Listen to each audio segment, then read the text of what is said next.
പുതിയൊരു വഴിയിലൂടെ പഠിച്ചാലോ? നിങ്ങൾക്ക് കഥാപ്രസംഗം എന്താണെന്നറിയോ? എന്തായിരിക്കും കഥാപ്രസംഗം? ഒരു കഥ ഉണ്ടാവും. ഉണ്ടാവും അല്ലെ? പാട്ടും കഥയും എല്ലാം കൂടി പറഞ്ഞു വരുന്ന ഒരു കലാരൂപമാണ് എന്ത്? കഥാപ്രസംഗം. എന്നാൽ നമുക്ക് ഇന്ന് കഥാപ്രസംഗത്തിലൂടെ പഠിച്ചാലോ? തയ്യാറാണോ? കട്ട് ചെയ്തു. നമസ്കാരം സ്നേഹിതരെ. ലോക ജനതയുടെ വലിയ ദുഃഖം വിശപ്പ്. വിശപ്പറിഞ്ഞവൻ ഒരിക്കലും നിന്ദിക്കാത്ത ഒന്ന് ഭക്ഷണം. ഭക്ഷണം ഉണ്ടായിട്ടും കഴിക്കാൻ കഴിയാത്ത ചതുർമണി എന്ന ചതുർഭുജത്തിന്റെ കഥ പറയുന്നു. ചതുർമണിയുടെ വിശപ്പ്. പരന്നു വന്നു തർക്കങ്ങൾ പലവരും നീണ്ടുപോയി. പൊതുജനമിങ്ങനെ പെറുത്തു. ബടുക്കൂസ് വിശപ്പാണ് കൃഷ്ണകാരൻ. ബുദ്ധിജീവികളുടെയും ദാർശനികരുടെയും ഇതൊരു വാർത്തയായിരിക്കുന്നു. കഴിച്ചാലും കഴിച്ചാലും തീരാത്ത വിശപ്പ്. നമ്മുടെ കഥാനായകന് വയസ്സ് 24. കഥാനായകനെ കുറിച്ച് നിങ്ങൾക്കറിയണ്ടേ?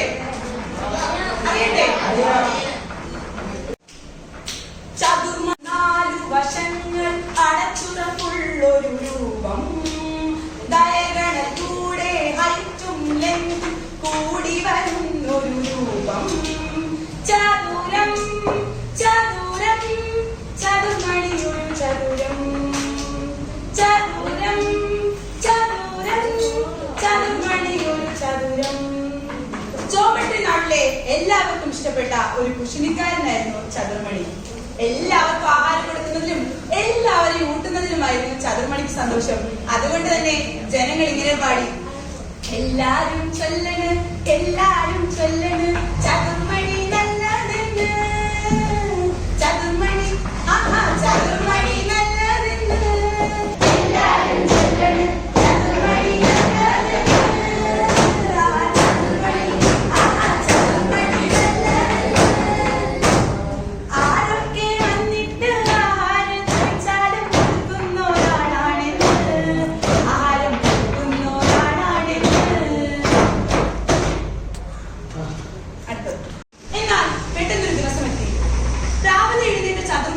അടുക്കളയിലുണ്ടായിരുന്ന ആഹാരം മുഴുവൻ കഴിച്ചു തീർത്തു. അറിഞ്ഞവർ മൂക്കത്ത് വിരൽ വെച്ചു. എല്ലാവരും അമ്പരുന്നു. ചതുർമണിക്ക് എന്ത് പറ്റി? എല്ലാവരും അങ്ങോട്ടും ഇങ്ങോട്ടും ചോദ്യങ്ങൾ ചോദിച്ചു. ചതുർമണിക്ക് എന്ത് പറ്റി? എല്ലാവരും രാജാവിനോട് ചോദിച്ചു. അങ്ങ് എന്താണ് ഒന്നും മിണ്ടാത്തത്? രാജാവ് അപ്പോൾ ചതുർമണിയെ കുറിച്ച് ഇങ്ങനെ പാടി: എത്ര വിശന്നാലും എല്ലാരെയും കൂട്ടുന്ന നല്ലവനായൊരു മണിയ. എത്ര വിശന്നാലും എല്ലാരെയും കൂട്ടുന്ന നല്ലവനായൊരു മണിയ. കാര്യമായി എന്തെങ്കിലും സംഭവിച്ചില്ലെങ്കിൽ ഒരിക്കലും അവരിത് ചെയ്യൂല. കാര്യമായി എന്തെങ്കിലും സംഭവിച്ചില്ലെങ്കിൽ ഒരിക്കലും അവരിത് ചെയ്യൂല. ഈ പ്രശ്നത്തിന് പരിഹാരം കാണാൻ രാജാവ് തീരുമാനിച്ചു. രാജാവ് നാട്ടിലെ ഏറ്റവും പ്രശസ്തനായ വൈദ്യനെ വിളിച്ചു വരുത്തി. രാജ്യസഭയിൽ രാജാവും അനുയായികളും എല്ലാവരും നിരന്നിരുന്നു. വൈദ്യനോട് അവർ ഇഷ്ടമായി. ഏവരും വൈദ്യന്റെ വരവ് കണ്ട് സന്തോഷിച്ചു. ചതുർമണി അപ്പോൾ തന്നെ കുറിച്ച് ഇങ്ങനെ പാടി: ഞാനൊരു ചതുർമണി, ഞാനൊരു ചതുർമണി, എന്റെ വിശപ്പിന്റെ കാരണം എനിക്കൊന്ന് പറഞ്ഞുതരോ. ഞാനൊരു ചതുർമണി, ഞാനൊരു ചതുർമണി, എന്റെ വിശപ്പിന്റെ കാരണം എന്തെന്ന് എനിക്കൊന്ന് പറഞ്ഞുതരോ. ഞാനൊരു ചതുർമണി. സൂക്ഷ്മമായി പരിശോധിക്കുന്നു. അതെ, എല്ലാവരും പേടിച്ചതുപോലെ ചതുർമണിക്ക് ഒരു പ്രശ്നമുണ്ട്. ചതുർമണിയുടെ ശരീരത്തിന്റെ അതേ അളവിൽ കൂടിയോ കുറഞ്ഞോ പോകാതെ ആഹാരം അമ്പരുന്നു. ഈ പ്രശ്നത്തിന് ഒരു പരിഹാരമുണ്ടോ? ഇനി എന്താ ചെയ്യാ? ഇനി എന്താ ചെയ്യാ? ശരീരത്തിൽ കലക്കഴിക്കാരം നിറയ്ക്കാനില്ല. ഇനി ചെയ്യാ. ശരീരത്തിൽ കലക്കഴിക്കാരം നിറയ്ക്കാനില്ല. ഇനി ചെയ്യാ.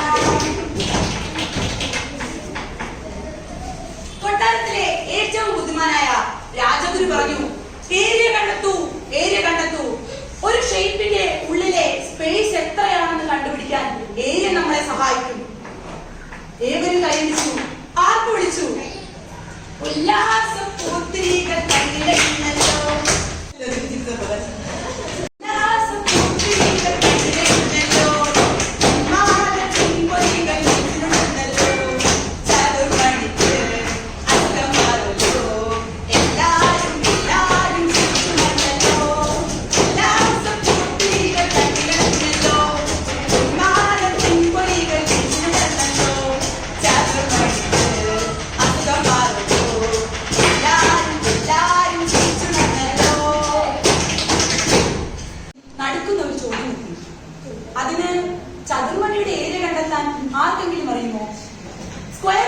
ഹാഫിന്റെയും റെക്ടാങ്കിൾ ഷീലയുടെയും ഏരിയ കണ്ടെത്താൻ എല്ലാവർക്കും അറിയാം. എന്നാൽ ചതുർമണി ഒരു ഇറഗുലർ ഷേപ്പ് ആയിരുന്നു. ചതുർമണിയുടെ ഏരിയ കണ്ടെത്താൻ അവിടെ ആർക്കും അറിയില്ല. അതുകൊണ്ട് തന്നെ ചതുർമണി സ്വന്തമായി ചതുർമണിയുടെ ഏരിയ കണ്ടെത്താൻ തീരുമാനിച്ചു. അതിനായി ചതുർമണി രണ്ടുപേരെ കൂടി വിളിച്ചു. തന്റെ ഉറ്റ സുഹൃത്തുക്കൾ ഡയഗണൽ ദേവ് ഡിയും ഹൈറ്റ് ട്വിൻസ് H1 ഉം H2 ഉം. അപ്പോൾ ഡയഗണൽ ദേവ് ഡി ചതുർമണിയെ നോക്കി ഇങ്ങനെ പാടി എന്തിനാ എന്തിനാ എന്തിനാ ഇങ്ങനെ പേടിച്ച് എന്നെ തന്നെ മോസം ചെയ്തു നമുക്ക് ഏരിയ കണ്ടുപിടിക്കാം.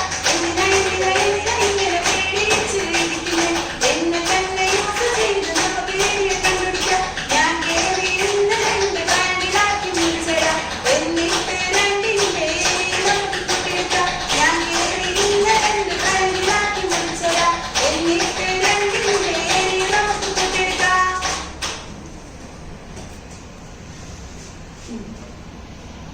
അത് അവിടെ ആൾക്കൂട്ടത്തിൽ നിന്നും H1 ഉം H2 ഉം കൈപൊക്കി. H1 ആദ്യത്തെ ട്രയാങ്കിളിന്റെ ഹൈറ്റ് ഞാനാണ്. H2 രണ്ടാമത്തെ ട്രയാങ്കിളിന്റെ ഹൈറ്റ് ഞാനാണ്. കൂട്ടത്തിൽ ഡിയും H1 ഉം H2 ഉം ഒരു അരയും കൂടി പൊക്കി.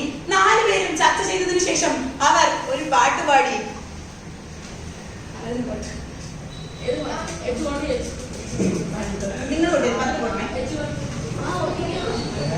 ഏരിയ കണ്ടുപിടിക്കാൻ ഞങ്ങളൊരു വഴി കണ്ടുപിടിച്ചല്ലോ. ഏരിയ കണ്ടുപിടിക്കാൻ ഞങ്ങളൊരു വഴി കണ്ടുപിടിച്ചല്ലോ. ആ ഏരിയ കണ്ടുപിടിക്കാൻ ഞങ്ങളൊരു വഴി കണ്ടുപിടിച്ചല്ലോ. മറ്റൊക്കെ ചെയ്താലും അകലോ പറഞ്ഞല്ലോ. ആരെയും വീഴും വെച്ചോണ്ടും വെച്ചിട്ടും കൂടി കുടിച്ചാടിയോ. ആരെയും വീഴും വെച്ചോണ്ടും വെച്ചിട്ടും കൂടി കുടിച്ചാടിയോ. ഏരിയ കണ്ടുപിടിക്കാൻ ഞങ്ങളൊരു വഴി കണ്ടുപിടിച്ചല്ലോ.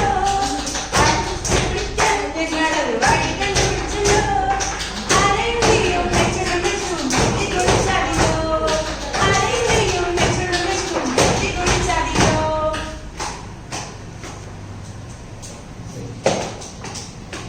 എല്ലാവർക്കും സന്തോഷമായി.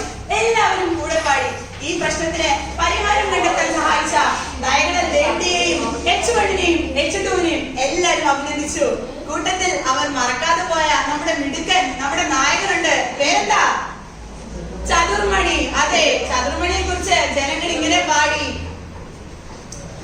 വ്യത്യസ്തനാമൊരു നമ്മുടെ ചതുർമണിയെ നാട്ടുകാരെല്ലാരും പുകഴ്ത്തിത്തുടങ്ങി. വ്യത്യസ്തനാമൊരു നമ്മുടെ ചതുർമണിയെ നാട്ടുകാരെല്ലാരും പുകഴ്ത്തിത്തുടങ്ങി. ഹാപ്പി H1 H2 ഏരിയയാണ്.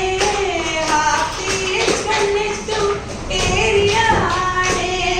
എല്ലാരും കൈയടിച്ച് സന്തോഷത്തിലായി. മണിയ ഇവൻ മണിയ ചന്ദ്രമണിയ ഇവൻ മണിയ കാലില്ലാത്ത ആഹാരം കൊടുക്കുന്നോടാ. മണിയ ഇവൻ മണിയ ചന്ദ്രമണിയ ഇവൻ മണിയ കാലില്ലാത്ത ആഹാരം കൊടുക്കുന്നോടാ. അങ്ങനെ നമ്മുടെ ചതുർമണിയുടെ പ്രശ്നത്തിന് പരിഹാരമായി. തന്റെ ഉള്ളിൽ half into D into H1 into H2 എന്ന ഫോർമുല ഉപയോഗിച്ച് തന്റെ ശരീരത്തിൽ അളക്കണ്ട. അങ്ങനെ ആ പ്രശ്നത്തിന് ഒരു പരിഹാരമുണ്ടായി. Half d into H1 plus H2 എന്ന ഫോർമുല ഉപയോഗിച്ച് ചതുർമണിയുടെ ശരീരത്തിൽ നിറയ്ക്കേണ്ട ആഹാരത്തിന്റെ അളവ് കണ്ടെത്തി. എല്ലാവർക്കും സന്തോഷമായി. ചതുർമണി തിരിച്ച് എല്ലാവരെയും കൂട്ടുന്നതിലും എല്ലാവർക്കും ആഹാരം കൊടുക്കുന്നതിലും സന്തോഷം കണ്ടെത്തി. നന്ദി, നമസ്കാരം.